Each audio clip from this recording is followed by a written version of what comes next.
Hey guys, welcome back to the Far From Heal podcast, where we chop it up about trauma. Before I really dive in, I need to say this. This year is bringing a fire to this podcast that I didn't even know I had.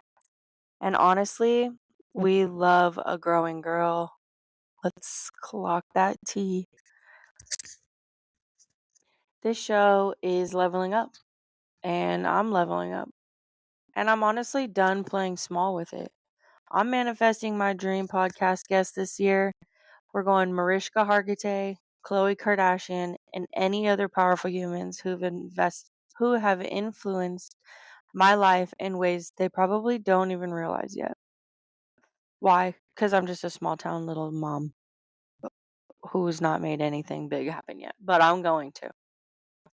Only big dreams over here. No dimming lights. If anything, go turn someone else's up. And if you're listening right now thinking, she's talking a little crazy, stick with me because this episode is not light, but it is real. This one is about losing not just one mother, but two. My biological mom passed away when I was young, and my stepmom stepped in and raised me. So, motherhood, grief, and love have always been layered for me. Complicated, heavy, beautiful, and painful all at one time. If you have ever been the strong one while quietly falling apart, this episode is for you.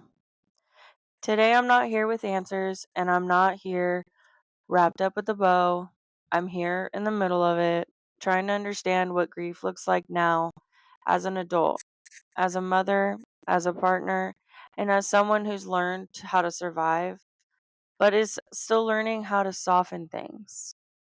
So take a breath, get comfortable, because we're about to talk about the kind of loss that doesn't break you, but bends you. Where do I even start? Because for a lot of my life, I've been trying to figure out how to exist in a world where I didn't have my mom. And when you really think about it, your mom is supposed to be the person who teaches you how to love, how to be soft, how to move through the world with tenderness. So when your biological mom dies and you throw trauma and addiction into the mix, yeah, you take some things for granted. Or maybe you don't even realize what you're missing until way later. I have so many questions I would ask both of my moms if I had the chance. So forgive me, I do get distracted and I do ramble. You know this about me by now. But what I'm trying to say is your mom is supposed to teach you so many things that quietly turn you into an adult. And when that person is gone, you're left learning some of those lessons the hard way. And also, quick side note before I confuse anyone, sometimes I refer to my stepmom as my mom because she was. But I will do my best to keep it straight. So just roll with me. I always come into these episodes with a list because if I don't, I'll disappear into my own thoughts and honestly never find my way back out into where I was. Um, and one of those questions on my list, actually kind of made me laugh because it's like, well, duh. Sometimes, sorry, how did that make me feel? That was the question. How did that make me feel? So let me ask you as listeners, how the hell are you supposed to feel after losing both of your moms?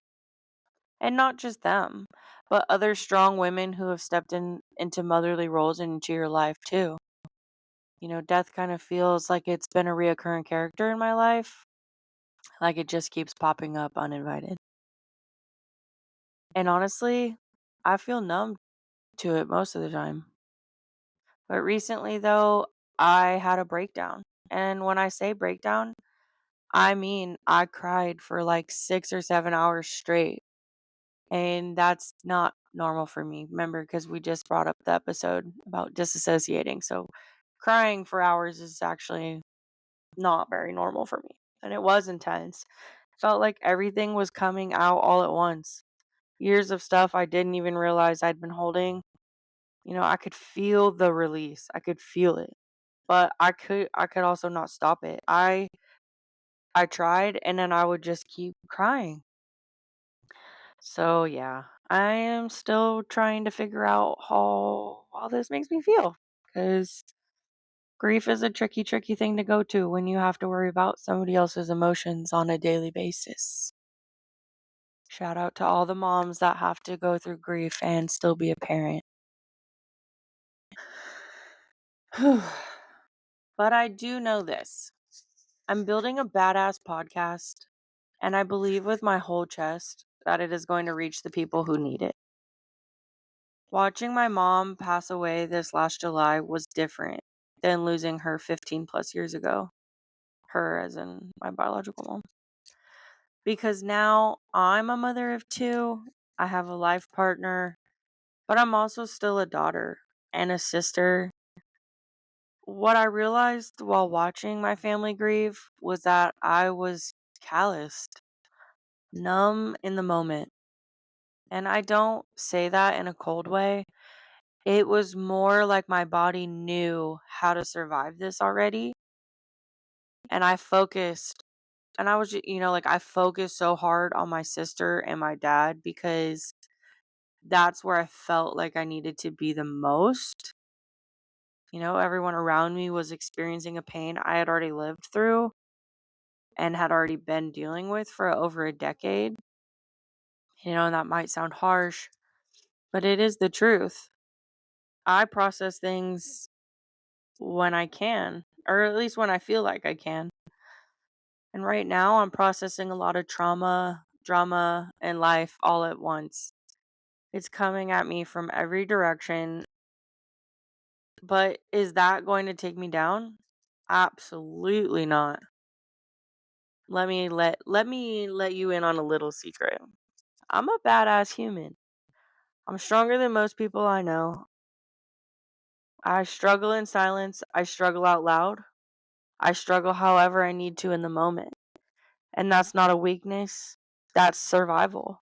But mainly, I want to believe strength because it takes the most strength to heal out loud. It takes the most strength to not hide in all your pain. So remember that. Another question I asked myself was, what does this look like from the outside? Do I look like I'm constantly falling apart? Or do I look like I have it together? Because from where I stand, I'm trying to be the best mom I can. I'm putting real effort into my partnership. I work full time. I'm starting a podcast. I'm writing a book. I stay busy. I stay moving. These days, instead of alcohol, my coping mechanisms are projects, purpose, and passion. So, do people notice that? Do they? I'm basically a walking hurricane of thoughts and feelings. Can people see that from the outside by the way I hold myself together? Because if I'm answering my question, I'm gonna say no. I'm gonna say I look like I hold myself together pretty well. So if you can relate, shout out because that's really hard to go through. Let's see here.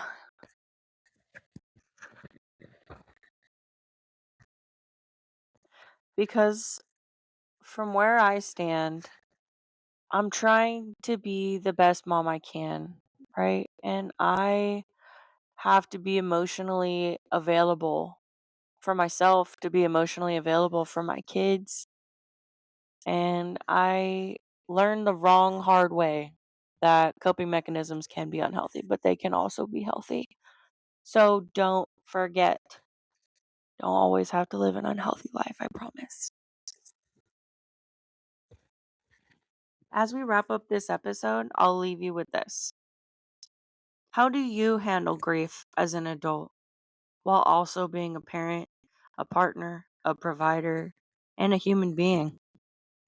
Research can only take you so far.